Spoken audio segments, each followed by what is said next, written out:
Kung ano yung pinaproject mo sa social media, yun ka. Huwag kang kate-training lang ni Carl eh. Huwag kayong popost ng mga nakahubad. Maatak nyo, manyak. Huwag kayong magpo-post ng mga nagiinuman.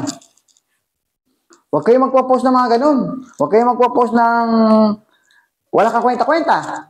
Doon kayo nakikilala eh. Ang dapat pinopost nyo, puro motivation, lifestyle, success,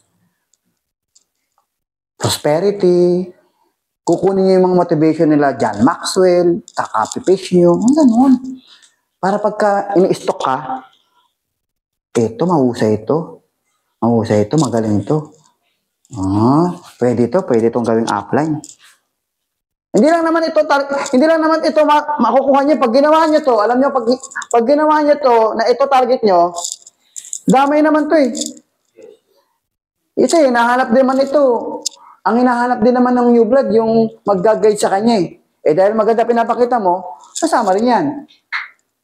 Pag nag-post ka ng mga magagandang mga activities mo na may motivation, may lifestyle, maganda yung mga videos mo, nagtuturo ka na, nag-educate ka ng mga tao, nagbibigay ka ng value, makukuha mo to. Makukuha mo to mga leaders na to. Makukuha mo yan.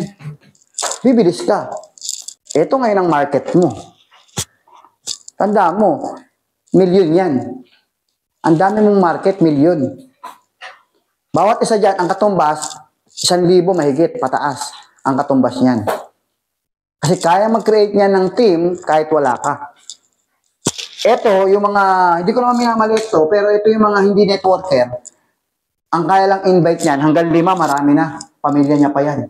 Tama, mali. Pamilya niya pa yung 5 na yan. Tapos hindi pa magduduplicate. Bakit?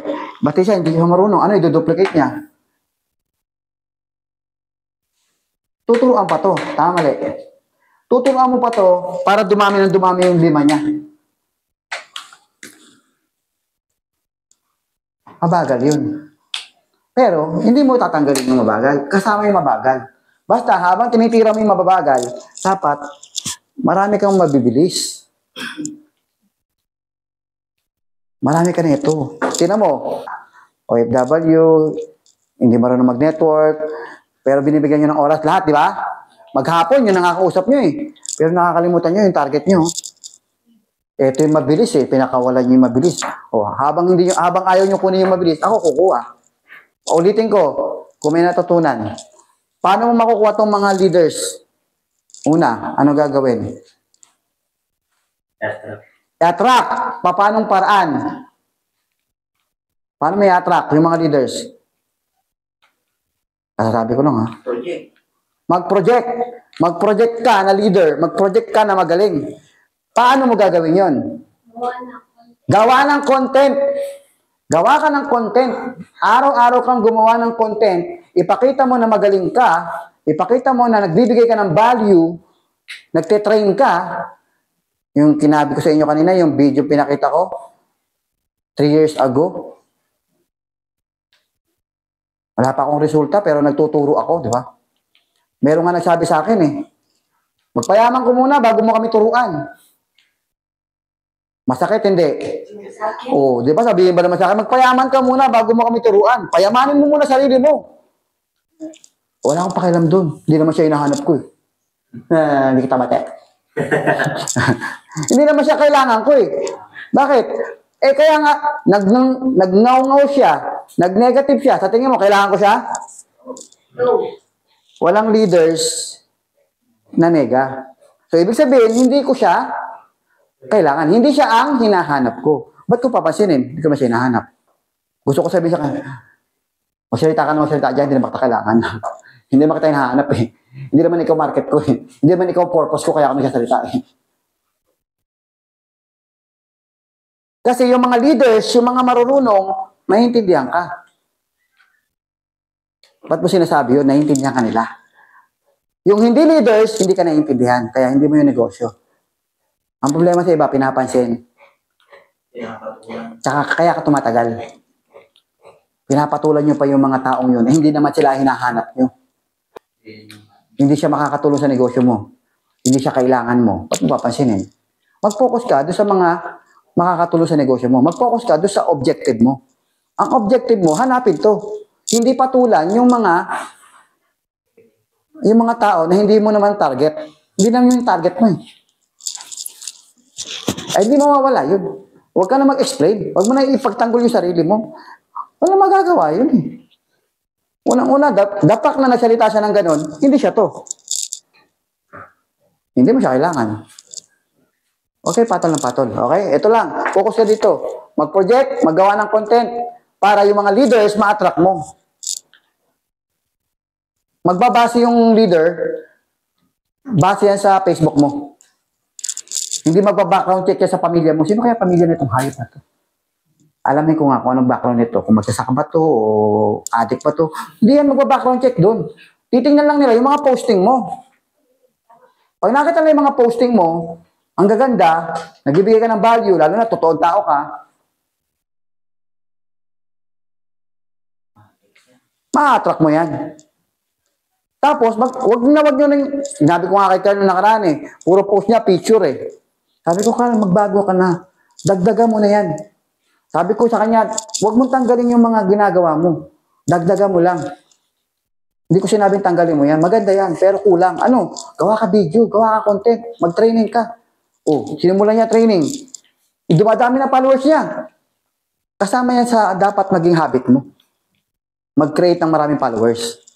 Networker man yan o hindi networker, live good man yan o hindi live good. Actually, yung mga content na ginagawa nga natin, kahit nga hindi networker, kahit nga hindi taga-live good, nagpa-follow sa'yo eh. Kasi natutuwa sa vlog mo. Subukan mo mag-vlog, araw-araw. Lalo na maganda sinasabi mo. Basta, nagbibigay kayo ng value, lalabas galing nyo. Magugulat ka na lang, magaling ka pala. Kasi ayaw nyo ilabas eh. Eto, nandito kayo sa hub. May camera. May whiteboard. May projector. Mayroong pen. Hindi na kayo bibili. Asa kayo nagpo-focus? Okay lang yan. Huwag nyo tatanggalin yan. Pero hahati-hatiin yung oras nyo. Hahati-hatiin nyo. Oh, teka. Tapos na akong kumausap. Gawa naman ako ng vlog. Vlog muna ako. Setup mo. May mic na ako. Binigay ko sa kanya eh. Pwede nyo gamitin yung mic na yun. Vlog ka na, gawa ka na to. Hiramin mo yung quote na binili namin. Lahat naman, kasya sa inyo yun. O ba ang quote? Forma mo. Gawin yung ano. Kung gusto mo, foundation ka. Mapabango ka para mabango ka sa camera. Para fresh ka. Kasi maligo ka. Para ramdam mo, fresh na fresh ka. Para kumain ka na, huwag naman yung gutom. Nagsasalita ka gano'n. Kumukulusik mo ramo, power, sabi. Kumukulusik mo. Eh, pagkain na ba, Judy? Ganun, diba? Dapat, naka-ready ka. Preparado ka. Tapos, upload mo, mamaya, edit mo maganda. Ganda mo edit. Ganda mo yung mga gumaganon-ganon pa. Tapos, sinang magaling sa CapCut? Oh, gamitin mo lahat ng mga features dun. Yung animation, yung sound, lahat yun. Auto caption, bahala na kayo, pagandahin nyo. Yung edit ko, simple nga lang eh. Wala akong masyadong ginamit eh. Eh, paano kung mas magaling ka pa sa akin mag-edit? Galing mong pera, lahat ng kaalaman mo, ang experiences. Gumanda, di ba? Gumanda sa edit. Nakakayabang ng konti. Grabe, ganda oh. Edit lang naman yun. Pero pag mapanood mo yung video ko nun, kinat-cut niya na lang yun eh. Kaunti lang naman yung cut. Pero, pag tinignan mo parang walang dating. Pero pag in-edit, ang lakas ng dating, no? Eh di, makaka-attract ba yan? Oh, pwede sumali sa'yo yung mga tao dahil dyan. Oh, tapos, ahit ka ng konti. Regaluhan din kita pang ahit. Oh, di ba? Kailangan lang. Tapos, yung buhok mo, pag mag-vlog ka, medyo hawiin mo naman ng konti. Yung walang ano, tingnan sa salamin. Parang artista.